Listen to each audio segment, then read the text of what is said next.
Radio.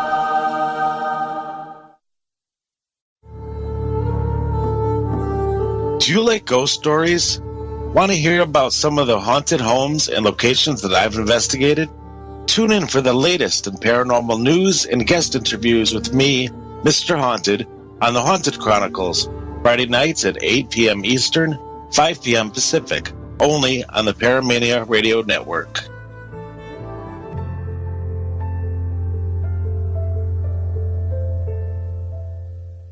Hey guys, I got the perfect song for the show. What do you think about this? What the hell is this? Dude, this is not the boring psychic. Oh, okay. How about this instead?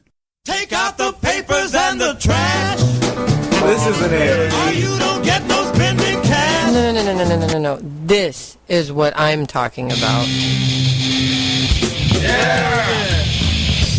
The party is live every Friday night, 7 p.m. Eastern, 4 p.m. Pacific, with a twist of metal. Melissa Bruce is the heavy metal psychic. Only on Paramania Radio. Be there. The views expressed and the opinions given by the individual hosts and their guests do not necessarily reflect those of Paramania, its affiliates, or its sponsors. You are listening to Paramania Radio.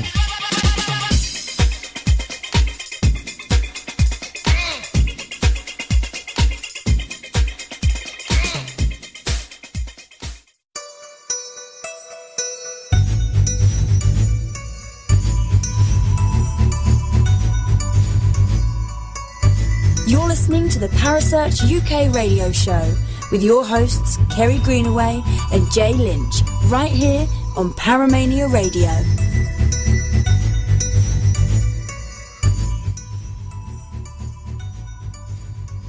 Good evening, everyone, and welcome back to the Parasearch UK radio show. We're here again tonight. Myself and my beautiful, wonderful sweetheart of a co-host from the other side of the pond, Miss Kerry Greenaway. How are you tonight, beautiful? I'm really, really good, thank you. I'm laying on the sucking up thick tonight, aren't I? Which you know that means I want to do something or say something stupid before the night's out, right? Well, I could go that way tonight because I brought a lovely guest with me tonight. Yes, you have. I have. She's awesome. She's one of the most outspoken ladies in the paranormal field I think I've ever come across. And I had to get her on to get you two together because seriously, this could go anywhere tonight, guys. Our guest tonight is the wonderful Vanessa Hogle. Good evening, Vanessa. Hello. I am outspoken, yes. You know what? I absolutely love that. And that absolutely has absolute respect and admiration with me. Even if I disagree with you, I would rather somebody be blunt ass honest with me and not pull any punches, even if we disagree with one another. That I respect that. I respect the hell out of that, to be blunt, honest, and vocal about it. Well, the thing is, disagreement is all part of it. That is, and I'm gonna go right into a rant. Here we go. Off you go, girl. You go for it. This is the thing that bothers me the most about this field is everybody thinks you got to shove your head so far up another person's hiney just to get anywhere. And the fact of the matter is that is not true. I have proven day after day, day in and day out, that is not true. It's not. I mean, you have to have differences of opinion. Not everybody can be on the same wavelengths. Not everybody can have the same viewpoints. You know, I mean, you have to have that type of, not confrontation, but you have to have disagreements and you have to see things differently in order to progress. You just cannot progress. I absolutely agree. I do and too. this is bad. I absolutely agree, but and I agree that you can disagree with honor and with integrity and intelligence. Absolutely. At least understand what the hell that other person's saying before you say, "Oh, that's bull crap." Did you really listen to what they were saying? Did you really listen to what they were saying? No, I just disagree with these three words. So you're basing their whole thing off three freaking words, you idiot. Oh, I've got a good one for you. Oh, Nessa's going to get happy. Okay. I remote view for teams all over the world. But one of the main ones that I remote view for is MP Paranormal in Sheffield, England. And they have a butt ton, a shit ton, which is an actual measurement, shit ton. They have a ton of evidence on YouTube that has all been gotten live. anytime they do an investigation, it's either on live stream or Facebook Live. So it isn't something that's taped first and then you can view it. You're seeing it in real time. And so, I mean, I've done over 100 some odd investigations with them in the past 3 years. Well, this person, and honestly, they're so irrelevant, I can't even remember their name, but it's a blog somewhere I've got. They seem to think that they're just this, high and mighty, and I took that bitch down. Anyway, this person that's over there in Greece or something like that, who thinks they're someone, they contacted NP under the guise of wanting to learn more about the paranormal and wanting to view their evidence. And they were very, very nice about it. Of course, Dave Newton, he's like, absolutely, anything you want to look at's on YouTube, have at it. And the person was like, well, no, I need you to tell me exactly which things to look for, exactly the times, because I just don't have time to go through everything. So Dave did that. He's real sweet, all right? This person in turn went and tried to slander them all over social media, calling them fakes, calling out particular evidence, using the most ridiculous excuses for why it wasn't paranormal. And I don't roll that way. I don't. And I'm the sweetest person you will ever meet until you jack with people I love. And then you best step back. So I took everything this person said, screenshot the whole thing, did my own research, went back and took what he said was going on, called everybody I could find, because he was saying that this mist was vapor from cigarettes, was the vapes. Well, it was solid black.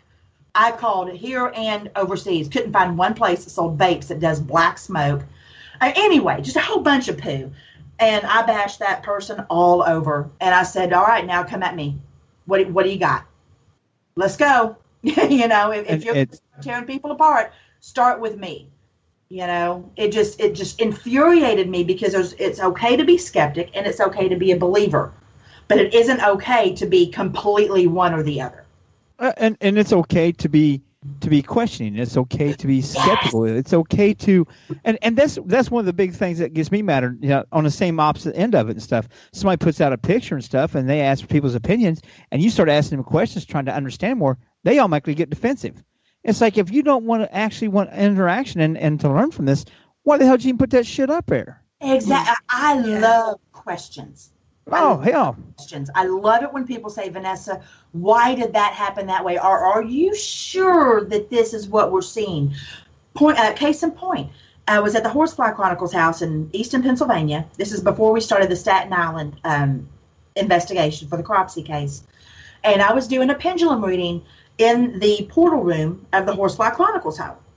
And there is video of it, and then there's still shots from that video. And somebody contacted a dear friend of mine and said, hey, are they sure that what they're seeing in that mirror is actually paranormal, or could that be part of Vanessa's shirt? I loved that. I absolutely loved that somebody gave us that question. I wasn't offended at all, because it gave me time to go back and look at that same video with a different set of eyes.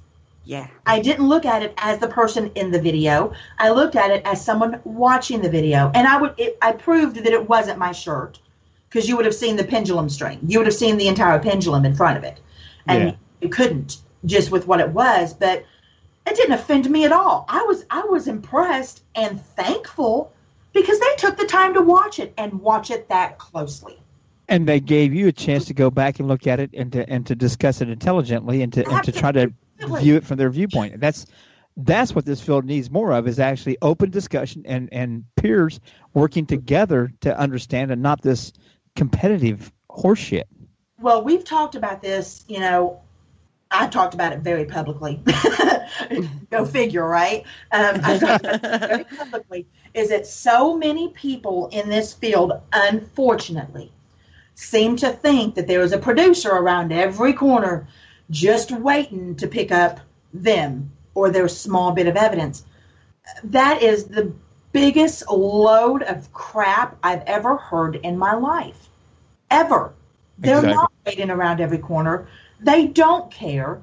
9 times out of 10, if they're going to put you on a show, they're going to fake the crap anyway. So why hide everything you get? I get so sick and tired of seeing people put up, had an amazing investigation. You wouldn't believe what we got, and you never see any of it. Mm-hmm. Because they hold it too close to the vest. I'm sitting there thinking, well, did you really get anything, or do you just want people to think you did? You know? Come on. But so many people's got thin skin in this. Luckily for me, I've always had thick skin anyway. But with my introduction to the paranormal, I hadn't been in the field very long, and I actually got raked through the coals. So I developed, instead of backing out of it and running, I'm here for what I want to learn. That's why I'm here. And you can bash me all you want to. I'm going to keep right on going. Because I was involved with that whole thing with Post Town back when all that happened with Houdini and everything. So You're so right. You're so stinking right on that. And I don't even think that it's, that you have to have thick or thin skin so much. What you have to have is the knowledge that spirits don't care. They don't give a crap if you're popular. They don't give a crap if you have a show. They don't care how big your boobs are. They don't care how much gel you have in your hair. They simply give a shit. And that's why we say, if we're actually talking to the essence of a human spirit, an intelligent human being, and this is their energy or their spirit, their soul, whatever you want to call it, then they're just as finicky as a spirit as what they are as a person. So, of course, if there's how many billions of people on this earth? So how many bazillion, I don't even know the number, for spirits that's left over all this time? Each one of them is different. They get their own personality. I actually have a bit of an equation for you on that. Oh, shit. I know, right? I'm actually fairly intelligent. Go figure. I'm not just a potty mouth. It's not just a but they say the most intelligent people do have the worst mouths, so go for it. Right? I'm telling you. But as far as humanity goes, as far as us as humans, as people, out of all the people who have ever inhabited the earth, less than 10% are alive now. So when you think about how many people you have on earth right now, times that by about 90%. And that's how many have lived and died already. So when you think about the fact that we're essentially meat sacks, okay? We're energy in a meat sack. The meat sack dies, and eventually you might or might not pop into another meat sack. But when that dies, your energy is still out there. I mean, and that's what I deal with on a daily basis. I've done it for 43 years now. I'm 45 years old, first experience at 2. So, I mean, I've got 43 flipping years experience talking to dead folk, And so, I mean, they're pretty honest with me, and what they say. And when you think about how many of them are that are actually out there, it boggles my mind that more people aren't chatting with them. Well, it boggles my mind to hear people like you, and I know several others, Deb DeRusis in the room, everything. When you guys say that you see them and talk to them, so like, yeah, I can't fathom that. I just can't. That's okay. I'll pass. Y'all have a wonderful gift, but y'all can keep it. I don't want it. Thank you anyway. You sounded like me there. I don't want it. I'm honest about it though. And I almost feel bad. So here we are. I almost got to apologize to you. We didn't give you a chance to really introduce yourself to the listeners and stuff because I jumped right into a conversation and fired you right up off the bat. And they're like, who the hell did Jay piss off now? Oh, well, do you want me to tell them who I am? That would actually be wise. That'd be really good. And I'm so sorry. I mean, we're 15 minutes in the show, and I've already got you riled up and going. I'm right on. Preach it, sister, preach it. I know, right? Okay, yeah. Okay, you can call me loudmouth bitch, or my actual name is Vanessa Hogle, and I am, excuse me, like I said, 45 years old. I've been doing this for about 43 years. Ish, because I did block it for a long time because life wasn't easy being able to do this. When I became a mother is when I finally just kicked that door off the broom closet and said, nope, here I am. I'm not doing this anymore because my son shows promise to have a lot of my abilities because they are familial. They run in my family. So I wasn't going to leave him out hanging like I was because even though it ran in my family, nobody ever talked about it. At least not until now. Now that's all they talk about. But which I guess I have myself to thank for that. But I've written 3 books on the subject, all nonfiction, all what I do. One is Soulscapes, one is Giving Up the Ghost, and one is Walking with Ghosts. It actually comes out next Tuesday. So, yay! And let's see, I have my own YouTube show with my publisher and dear friend Mike Ricksecker. It's on every Tuesday night, 8:30 Central Standard Time. It's called Edge of the Rabbit Hole on Haunted Road Media's YouTube station. And I do a lot of shows, about 3 a week. Not mine. So you're my third one this week. You sound like me, God. No, matter of fact, we just did one last night. So, but oh goodness gracious, people ask me what do I consider myself. I prefer sensitive, but everyone says psychic medium. So okay, all right, and I just know stuff. That's the best way to explain it. I don't know what you guys want to call it, gift, talent, abilities, whatever. I mean, curse. I don't know the word. It always seems like, some people say curse. Every time I pick one, I'm like, I don't like to call it that. I'm like, well, shit, what do I call it then? But anyway, the other day, we were talking to some people, and my wife's got some gifts and some abilities, what do you want to call it?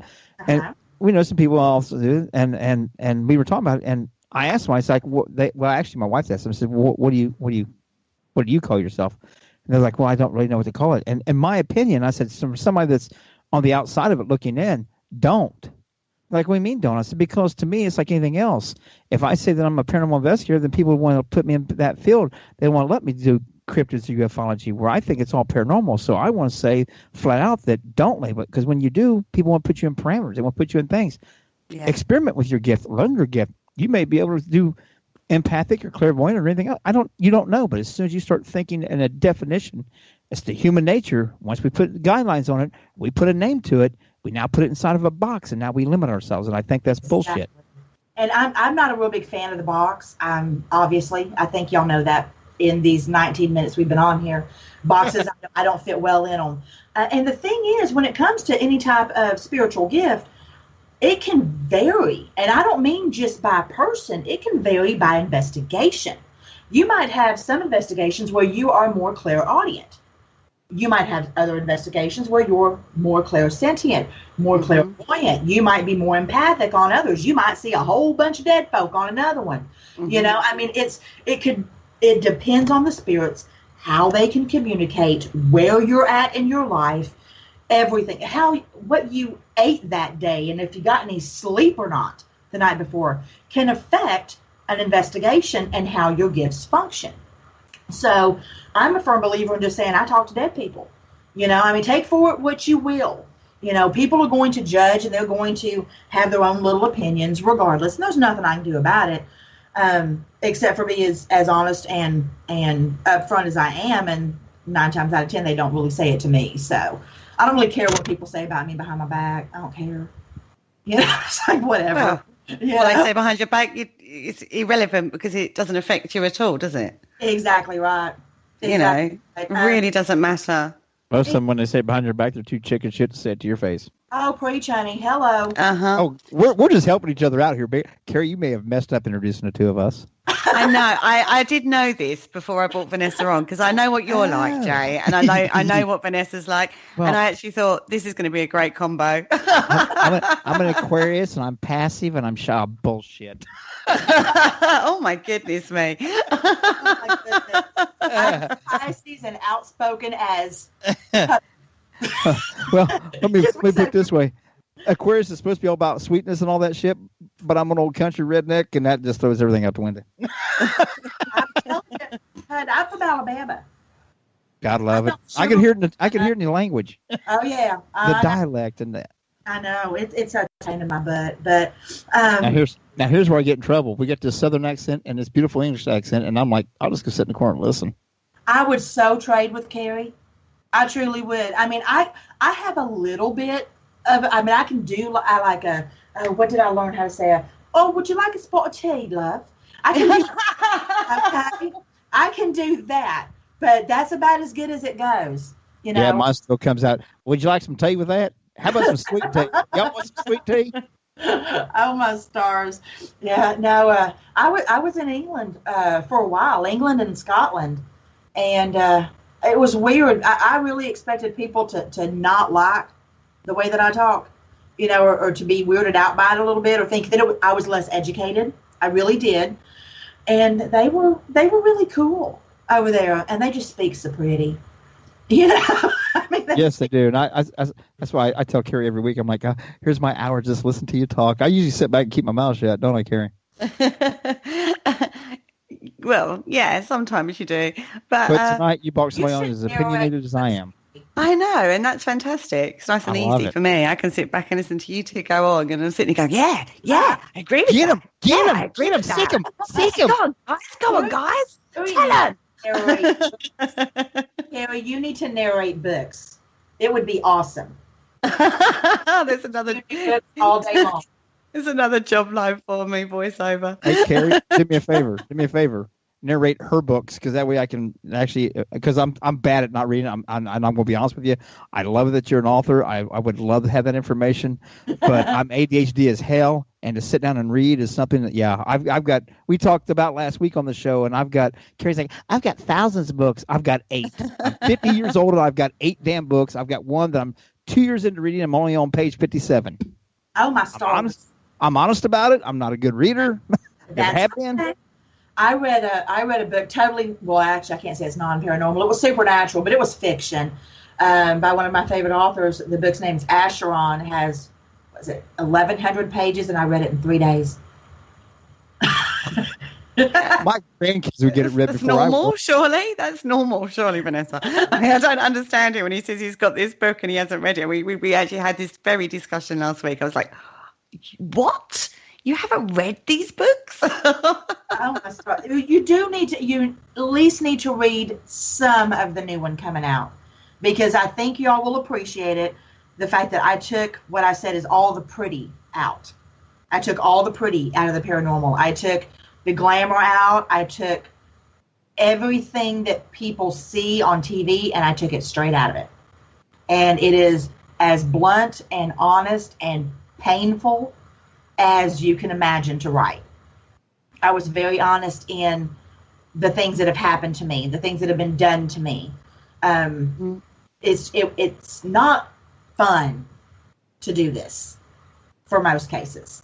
And it can be extremely violent, and it can hurt. And I put all that in there, and I was very honest about it. So, I mean, I hope that people that think that you know who I'm talking about on TV. Don't even make me say it. I think that's all of them, isn't it? Can I say it? I don't have restraints. I don't care. Yeah, I got no restraints on you. It is common knowledge that I am not a fan of douchebaggins. Okay, I'm just not. I can't. I have a picture with him because I met him. I met all of them, stood outside for a few hours and smoked cigarettes with Aaron Goodwin. He's nice. Zach makes me want to vomit. And the only he's so pretty, though. He's so pretty. His energy is some of the worst I've ever come into contact with. It's some of the worst I've ever come into contact with. And I know too much about that man to ever look at him that way. So, yes. But I took the picture because I knew my stalker was in love with him, and I knew she'd see it. And you can even tell in the picture I want to be anywhere but. Anywhere but where I was. He was, honestly, I would have probably rather had a picture with the cameraman, to be honest with you. Yeah, the worst energy I've ever come across from a living human being. See, that's good when you come across somebody like that, regardless of who they are or what they do. When you do come across those kind of people, it just makes your skin crawl, doesn't it? For me, it tastes like charcoal. It tastes it tastes like I'm sucking on a charcoal briquette. That's so descriptive. Yeah.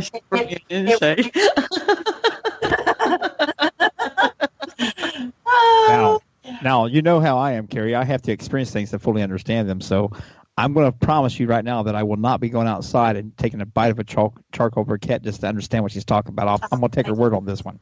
Please do. Please do. Yeah. Please do take a bite of it. No, they'll film it and they'll put it up there where everybody can watch me do something stupid. They do know that enough. Yeah, I mean, the closest you're going to come is licking an ashtray. You know, it's an awful, awful taste that kind of permeates the air around them, and it makes you gag. And I've only ever come across that a handful of times in my life, and he was one of them. Wow. One of them. Gosh. Yeah. So, yeah, if I never saw that man in person again, I'm good. I'm real good. I don't need that. I don't need that in my life. I have enough of it with the dead ones.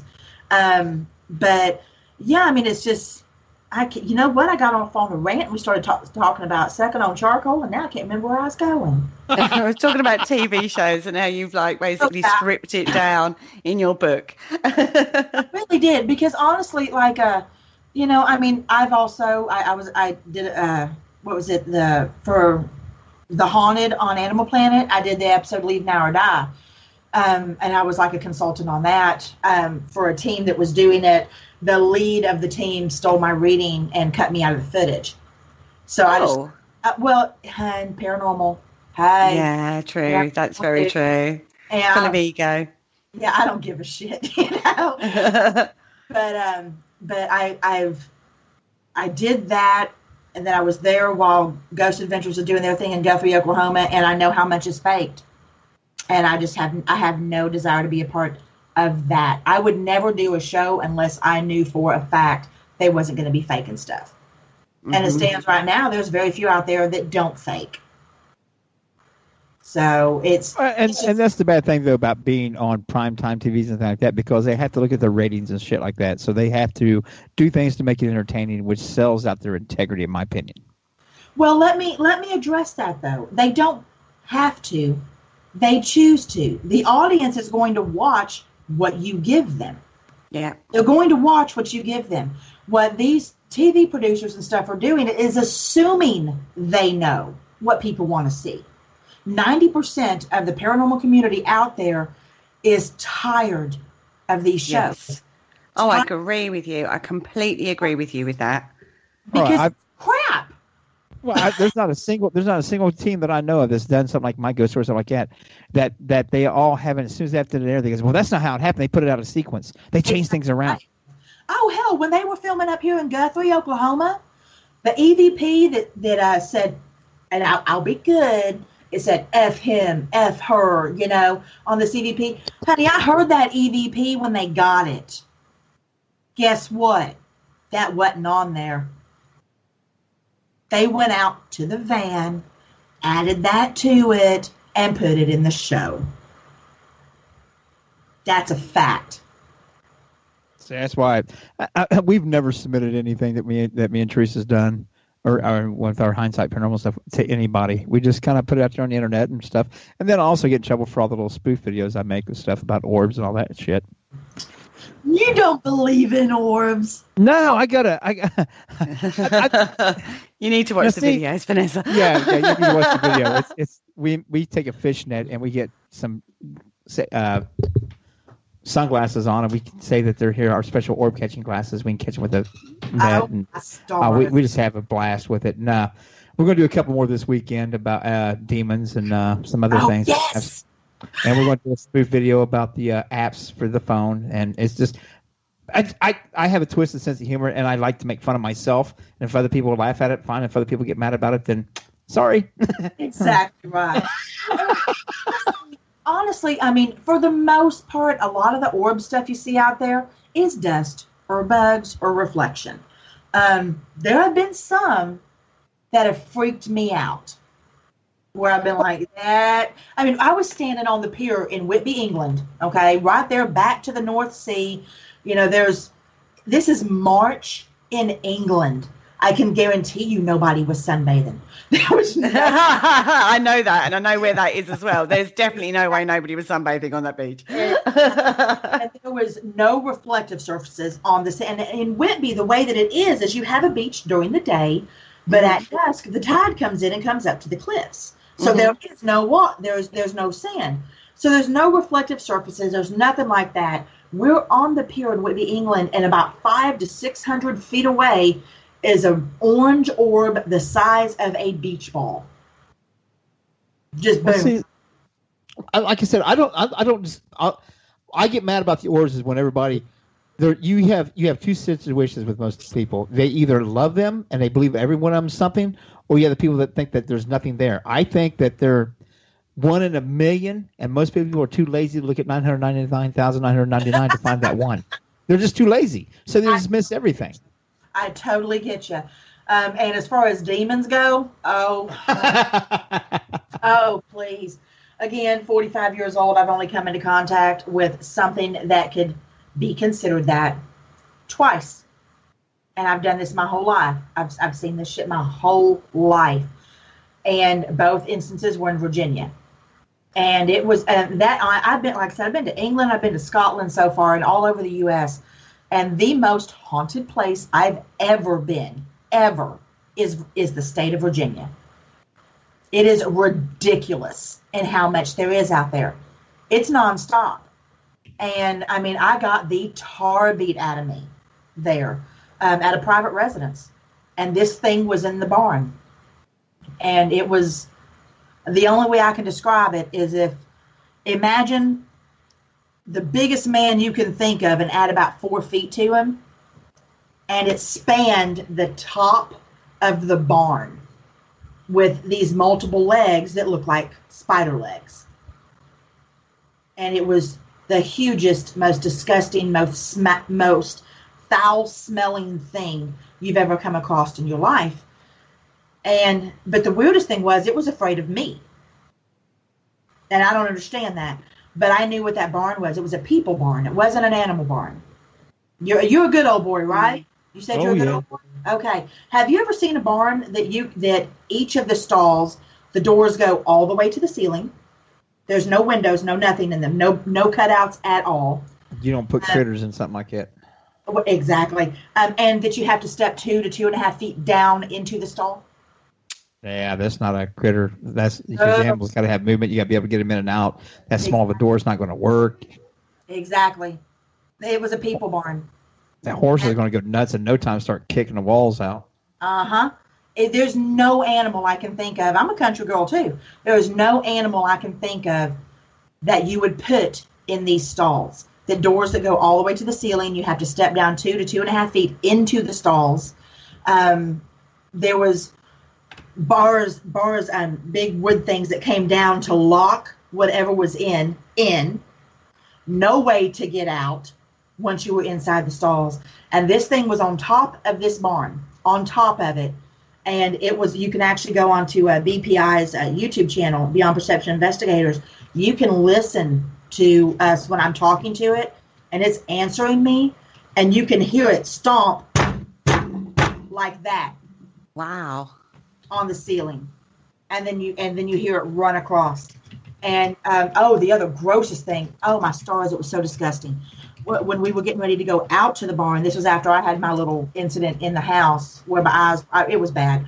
There was one of those big old spool things that people turn into tables. You know what I'm talking about? Oh, yeah, electric spools. It was sitting out there in front of the barn. And keep in mind, we had just been back there not long before, And we go back out there after I had my incident in the house, and the entire top of this makeshift table is covered in spiders, centipedes, and maggots covered in it, dripping off the sides. That's usually something to do with death, decay, rotted meat. Uh-huh. And no one that I know of has ever come across that before. Ever. No, I've not heard of that before. Yeah, completely covered the table. And right before we went out there, I had been in the living room, 6 different witnesses to this, and this is part of what's in this next book. I don't know how it happened, and this is their eyewitness accounts, but at some point in time, I ended up on the floor of the living room with my hands over my ears and my eyes, kind of like wrapped around my head, screaming at the top of my lungs, just screaming. And Gwen is trying to pry my fingers away from my eyes so she can maybe make contact or wake me up or do whatever, because I'm writhing on the floor.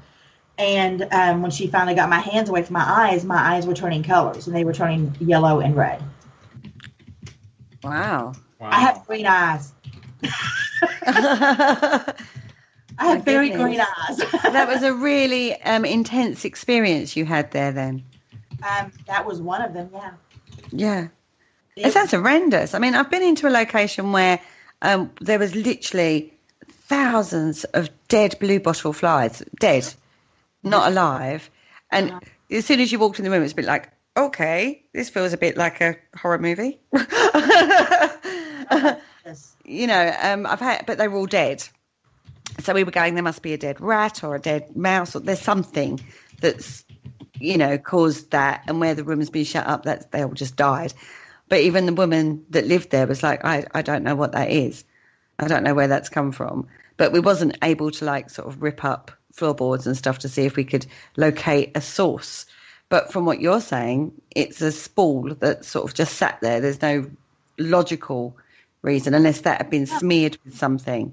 Yeah, well, and honestly, I mean, I don't even know how you would get thousands of spiders and maggots and centipedes. How would you get that?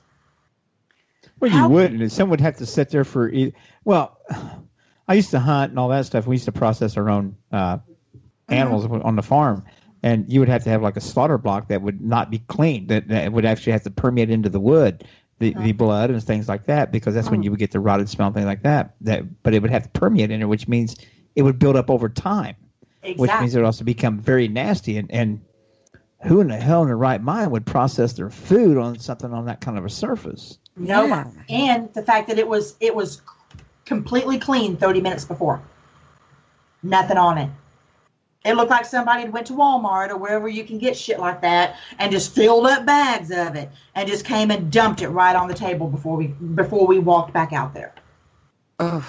It was disgusting. And the smell, in the video, you can see the exact moment Gwen and I both smell this rotting meat.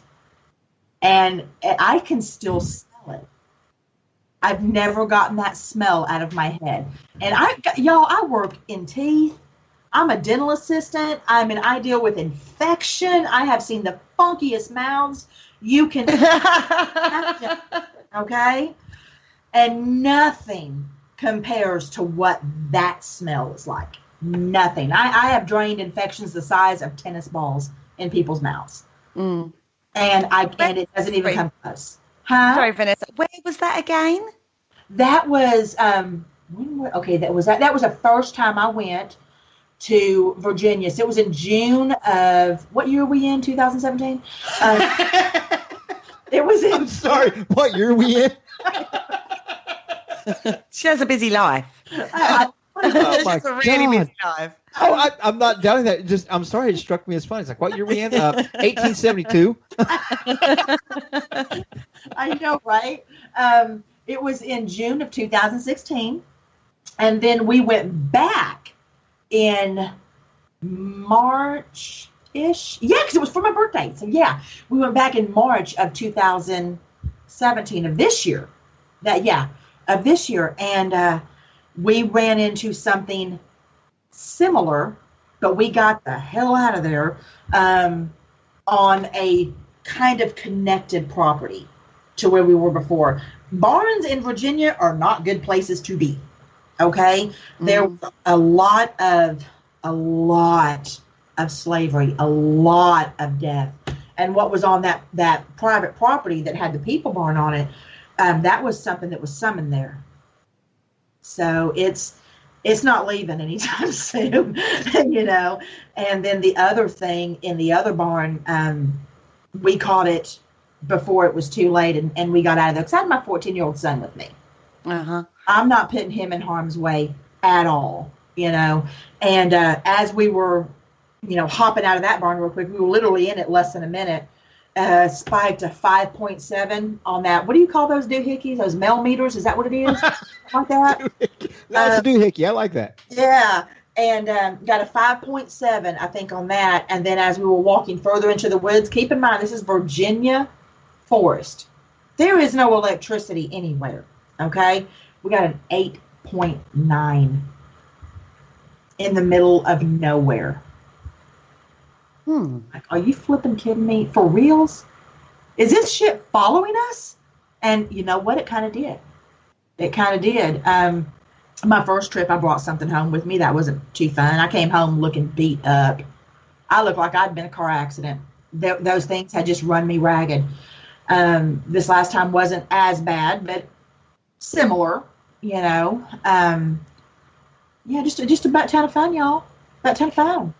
So do you think as you've gone on over the years, you've got better at your protection side of things, you know, where you can shut down when you come out of an investigation? I learned the hard way. I don't have an ego at all, except when it comes to that, and I felt like I could handle anything.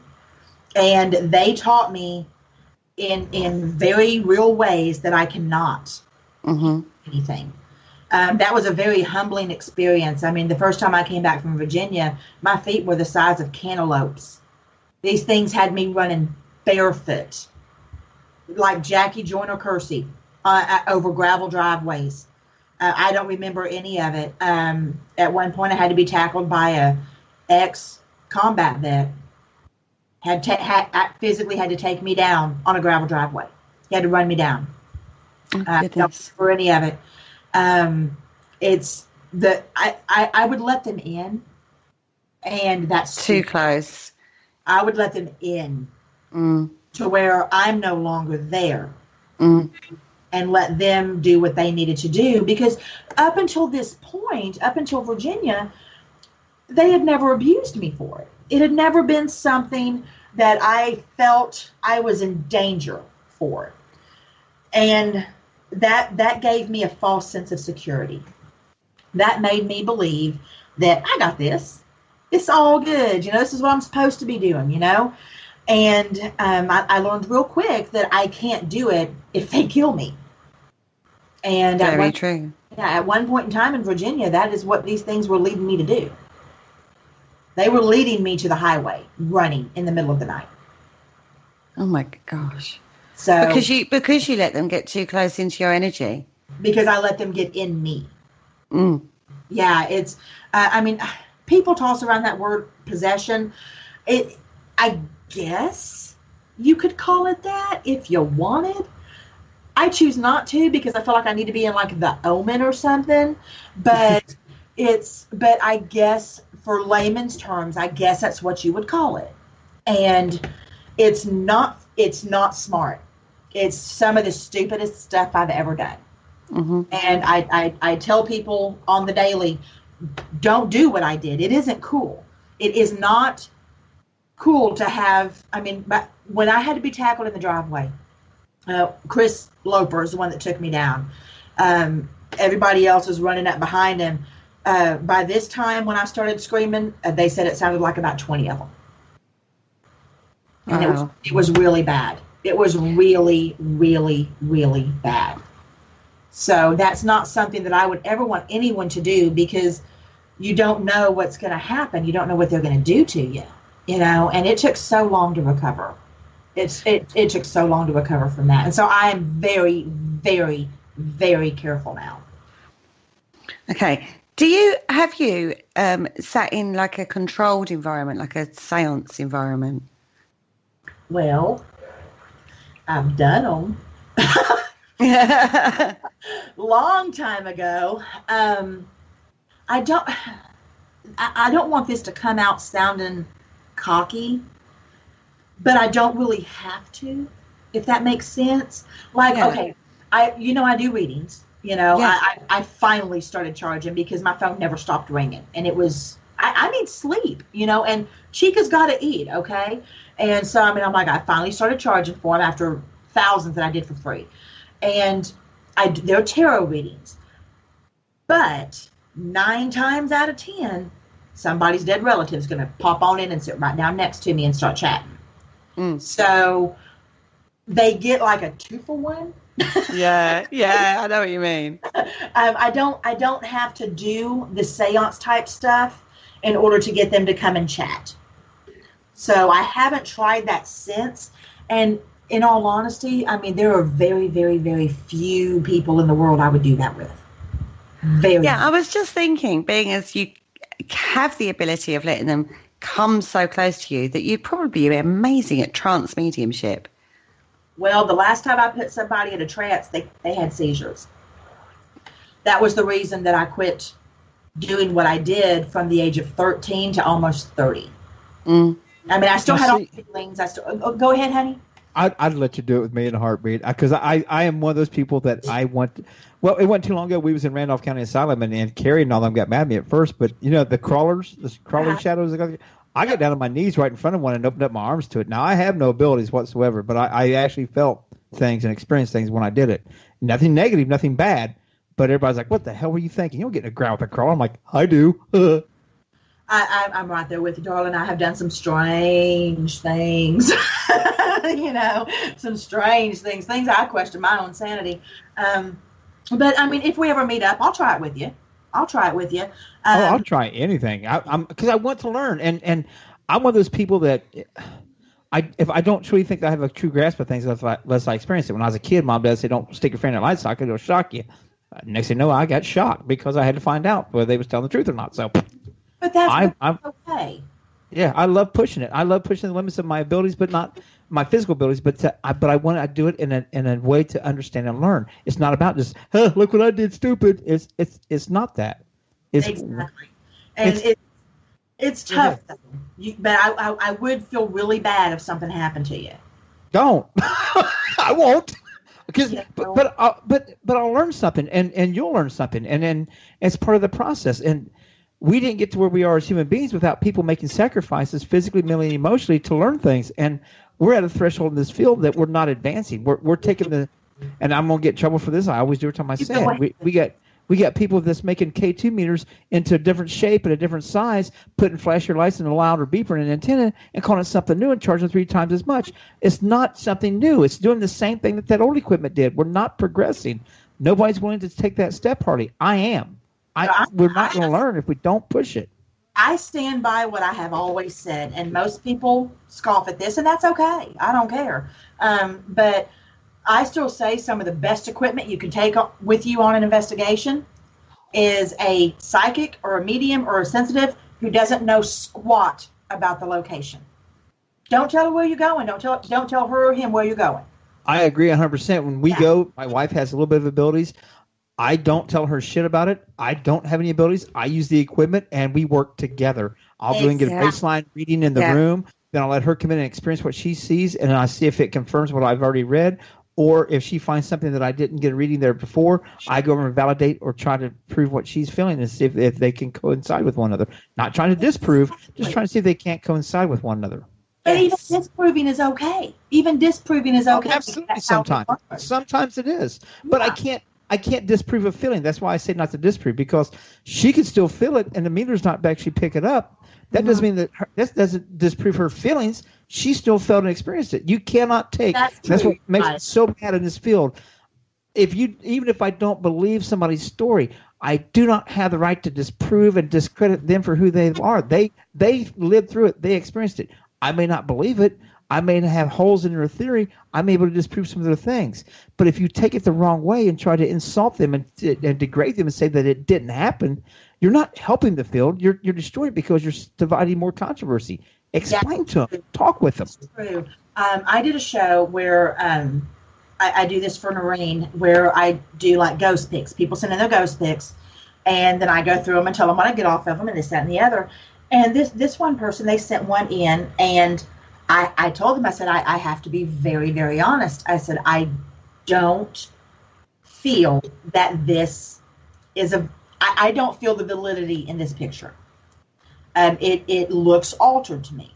I'm being very honest. I said, but that's my opinion. There are no experts. You sent it in for my opinion. Does not mean I'm right.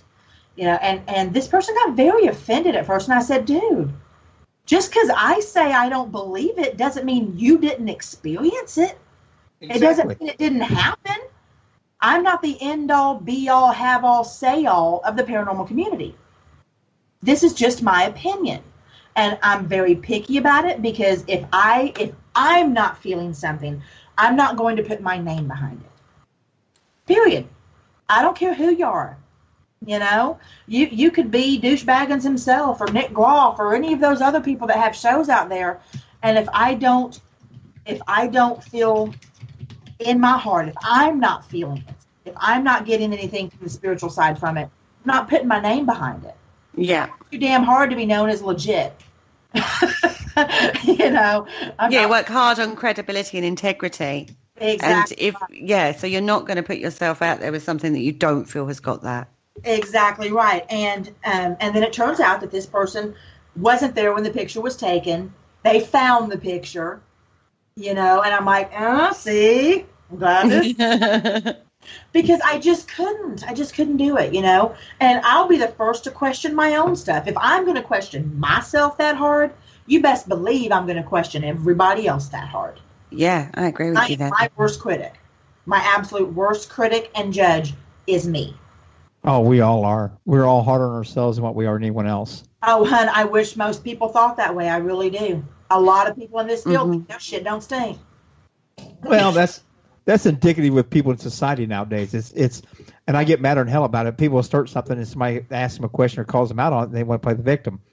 If you put the stuff out there, then at least be man enough or woman enough, whatever, to stand behind it. And you're going to get some praise and enjoy it, but you're going to get some questions. You're going to get some skeptics. You're going to get some people that's going to bash it. But learn from it.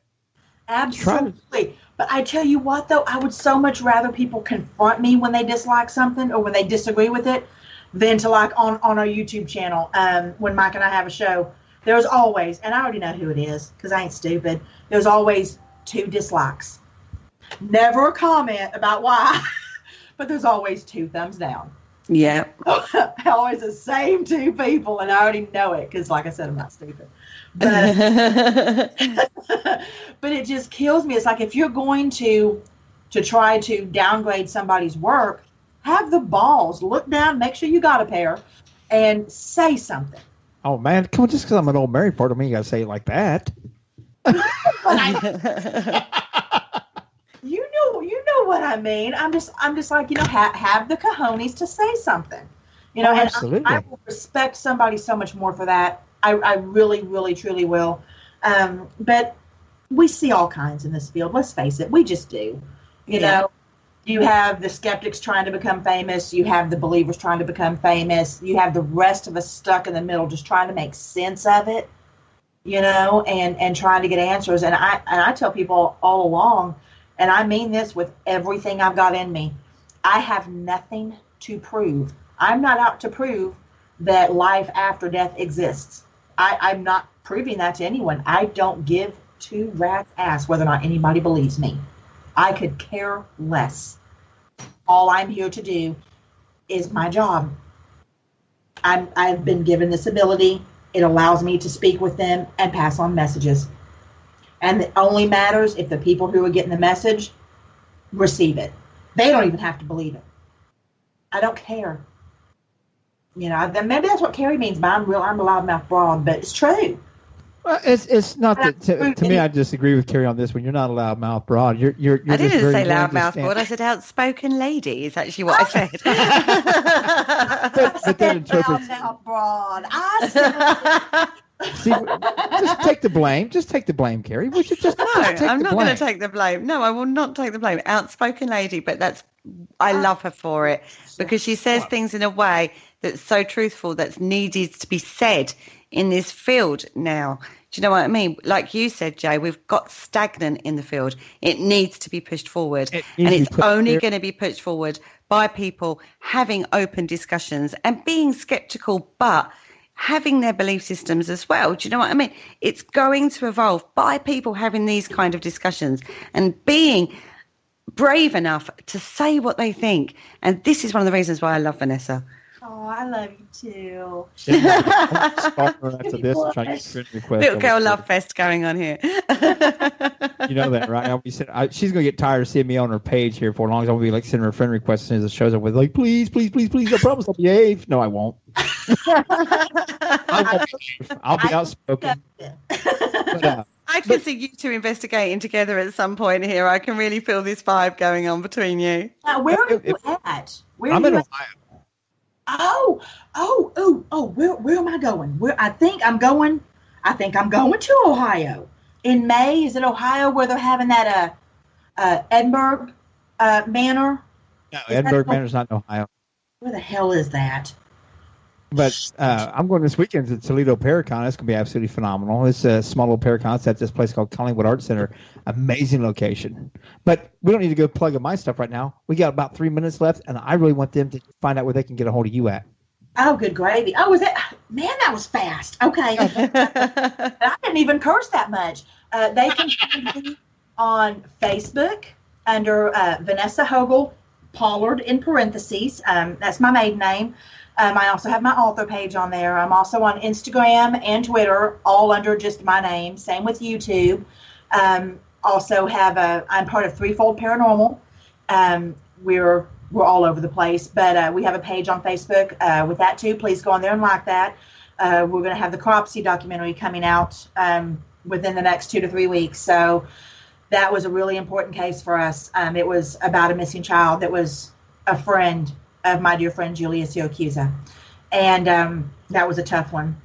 And crap. Oh, Amazon, y'all, my books. Buy them so I can quit my job. Okay?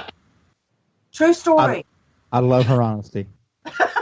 No, and it's definitely, you need to read her books. She is, as I say, she is fantastic, guys. You make me an audio copy, would you? I will do that for you. I will do that for you. I'll buy her book. Do that for you. I'll buy her book if you make me an audio copy, because that way I'll have a hard copy for someday whenever I do read. Because one day I'm gonna slow down and read it. But on the road, I can't read and try to drive. Hey, audiobooks are great. I listen to them on trips. I love them. Yeah, audiobooks are awesome. They really are, and you would be great at it, Kerry. Oh, thank you. Telling you.